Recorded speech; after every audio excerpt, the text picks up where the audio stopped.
Okay, let's just try and picture this.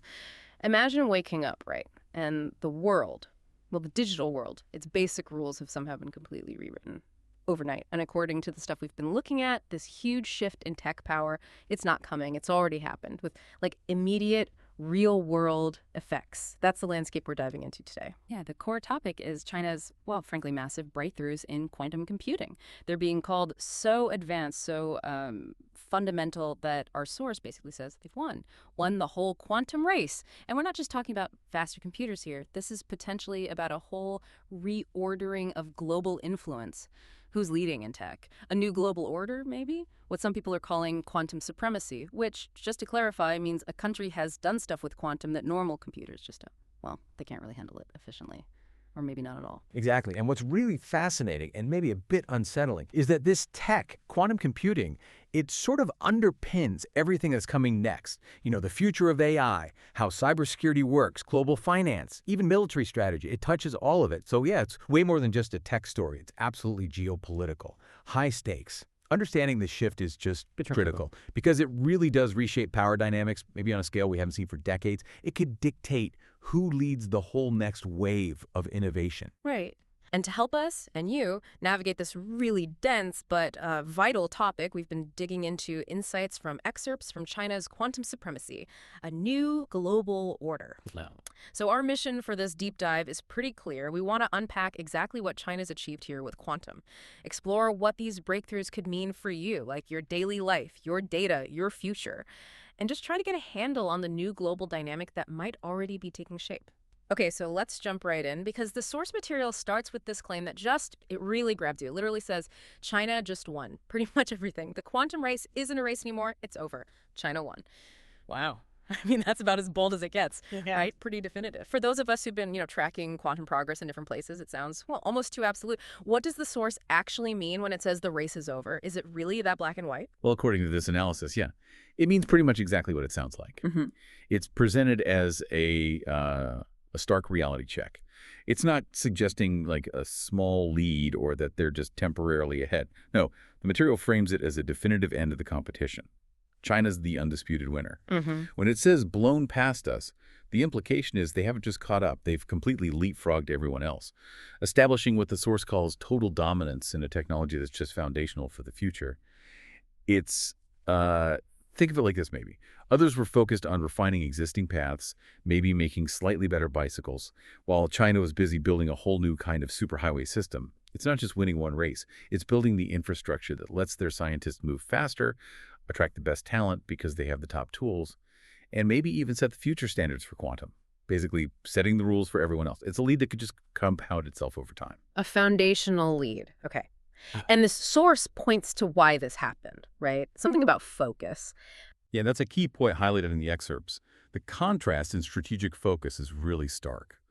While China, it says, was quietly building an entire ecosystem, chips, control systems, and integration at a pace we can't match, other nations, and it specifically calls out the U.S. here, were distracted by corporate politics and short-term profits. So it's not just different R&D approaches, it's fundamentally different national strategies. One side had this sustained, long-term, government-backed vision for building infrastructure and research capability. The other was more fragmented, maybe driven more by quarterly results than decade-long goals. And the outcome, the source argues, is now tangible, decisive even. For you listening, this means the bedrock of global tech power might be shifting right now, driven by a strategy that just, well, it outpaced the others. It's not just a lab result. It's a consequence of national priorities. That is a powerful point. The idea of building an entire ecosystem while others were distracted. It's quite a picture.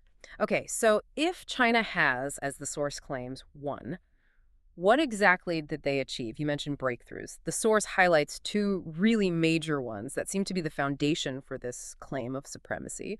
One is this superconducting quantum processor. What can you tell us about that? What makes it such a big deal? Absolutely. So the first huge milestone the source details is this processor named Zuchongzhi 3.0.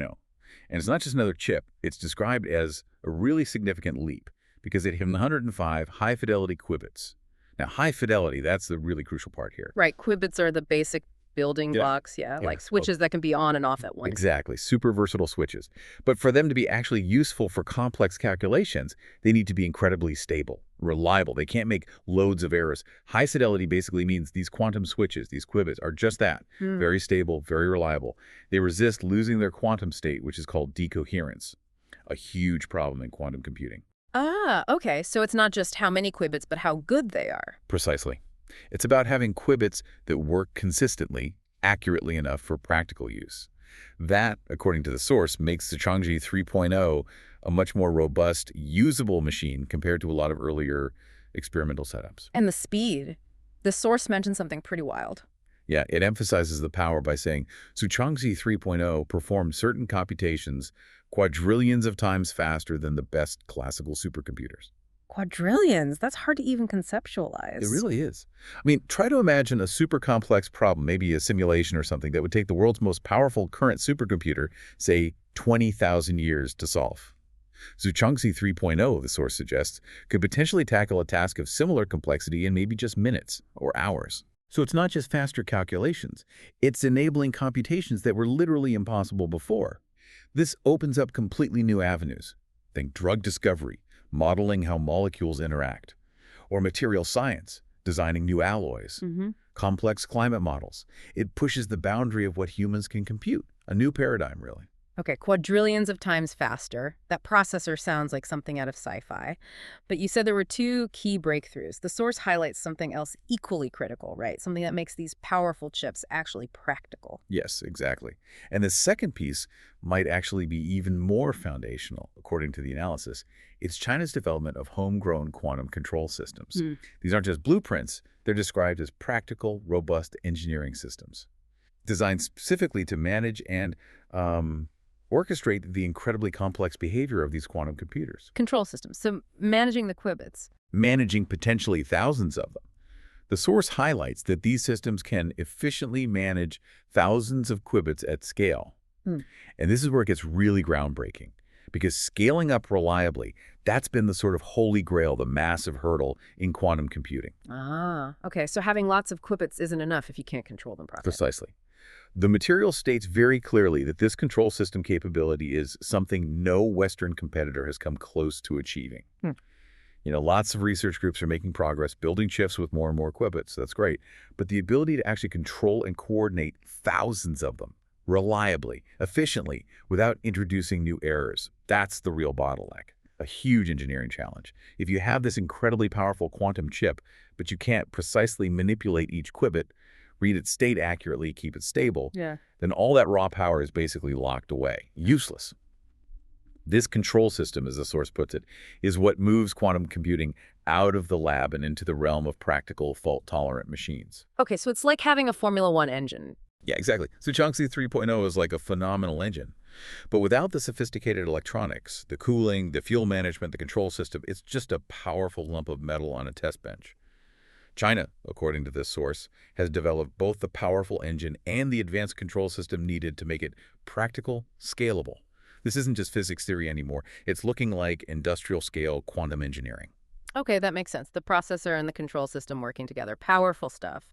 So with these huge technical steps laid out, Zuchongzhi 3.0, high-fidelity qubits, these advanced control systems, the big question becomes, so what? What does this actually mean for us? The source is clear. These aren't just lab victories. They represent a shift in global power. If China really controls the first truly practical, large-scale quantum computers, what does that dominance actually enable? What does it mean for you listening? Right, and this is where the implications just explode outwards. They're enormous, touching pretty much every sector. The source lays out several really broad, disruptive impacts. First off, cybersecurity. With this kind of quantum power and control, China potentially gains the ability to break encryption. Break encryption like standard internet security, banking. Potentially, yes. Think about it. So much of our current digital security banking apps, secure websites, government communications, military secrets relies on math problems that are incredibly hard for today's computers to solve. A powerful, fault-tolerant quantum computer could, theoretically, make those problems easy to solve. Render current encryption obsolete. That sounds bad. It's profoundly disruptive. It could expose everything from your personal emails and bank details to classified government intelligence. It forces a fundamental rethink of how we protect information, conduct secure business online, everything. Okay, so cybersecurity is a huge one. What else? Well, the analysis also suggests they'd gain the power to model economies with unprecedented accuracy. This isn't just about better forecasting. It's potentially understanding complex market dynamics, predicting global financial trends, Sure. maybe even spotting economic vulnerabilities or strategic opportunities on a scale nobody can currently manage. An edge in global finance and strategy, then. A potentially massive edge, influencing trade, currency, investment, everything. And then there's AI. They could accelerate AI development dramatically. Quantum computers can process certain types of massive data sets and complex algorithms way more efficiently than classical ones. This could lead to breakthroughs in machine learning, pattern recognition, complex decision-making, driving advances in autonomous systems, personalized medicine, scientific discovery. It could just reshape whole industries almost overnight. Reshape industries overnight, like which ones? Think about drug discovery, for example. Quantum simulations could let scientists design entirely new molecules, new medicines, new materials with incredible speed and precision, revolutionizing pharma, advanced manufacturing, or logistics. Imagine optimizing global supply chains perfectly, slashing costs, boosting efficiency everywhere. The source really hammers this home. This isn't just a scientific win in a lab. It directly impacts things from Wall Street stability to military readiness. It suggests this erodes the traditional tech edge held by countries like the U.S. And for the listener, for you, this is an abstract theory, is it? Not at all. Think about your personal data security, your investments, the products you buy, how healthcare might change, even things like global political stability. If one nation has such a decisive lead in a foundational technology like this, the ripples spread everywhere. They touch almost every part of modern life, subtly or maybe not so subtly. That is, yeah, that's a genuinely sobering picture. A comprehensive shift, not just in tech, but in the actual structure of global power. So just to recap that point, the source paints this picture of a new landscape, a world where, effectively, Beijing sets the rules of the digital age because of this quantum supremacy, not a subtle change at all. Exactly. And the source then frames this as a very stark choice for the U.S. and presumably other nations too. It's not about if things change, but what you do now. The options laid out are basically rethink its approach or get used to living in a world where Beijing sets the rules of the digital age. Rethink its approach or get used to it. That's quite the ultimatum. It really is. And it raises this huge question, right? What does it even mean for other countries to try and play catch-up in a foundational technology like this, especially if the source is right that the race is effectively over? It suggests less about competing head-to-head and more about scrambling to adapt to a new reality defined by someone else. Rethinking an approach wouldn't just be about, say, increasing R&D funding a bit. It implies a total overhaul. Reevaluating national strategy, education, international partnerships, maybe even how domestic companies are incentivized. It's a massive, massive challenge to try and close a gap that this source describes as already being a chasm. Yeah, and the speed of the shift, as the source portrays it, is what makes it feel so urgent. It's not presented as a slow drift, but a sudden leap. It demands we all try to understand it right now. The implications aren't way off in the future. They're potentially here. Okay, so bringing this deep dive together, we've explored China's quantum supremacy, and it paints the picture of a world really altered by these quantum breakthroughs, driven by things like the Zuchongzhi 3.0 processor, those high-fidelity stable qubits, and crucially, those advanced homegrown control systems that can manage thousands of them. The source basically asserts the quantum race, as we knew it, is done, and China won. And this isn't just about tech bragging rights. It has huge implications. Global power, cybersecurity, AI, finance, industry, the whole future of technology, potentially shifting who leads the way on the digital frontier. Yeah, it's fascinating and a little bit dizzying just how quickly that landscape of who's dominant in tech can apparently shift, especially when you have that combination of strategic focus and sustained investment. This whole story is a potent reminder that knowledge, especially in these really foundational technologies like quantum, well, that knowledge is power in this digital age, maybe the ultimate power. So understanding these massive shifts isn't just about, staying informed like reading the news. It feels paramount to grasping the world you're living in now and the one that's maybe emerging even faster than we thought. And also recognizing the choices that might lie ahead for nations, sure, but maybe for individuals too. Right. So as you go about your day after listening to this, we want to leave you with a final provocative thought to chew on. If one nation truly holds this kind of decisive foundational edge in quantum computing, an edge that could rewrite encryption, economics, AI, What might be the most surprising, maybe unforeseen consequence of that shift for your daily life? Something you might not even realize is connected yet. Beyond the big stuff like finance or military, how could your access to information change, your privacy, even the products and services you use every day? How might those things subtly or maybe dramatically shift in a world where, as the source suggests, Beijing might be setting the rules? Something to think about. We'll catch you next time on The Deep Dive.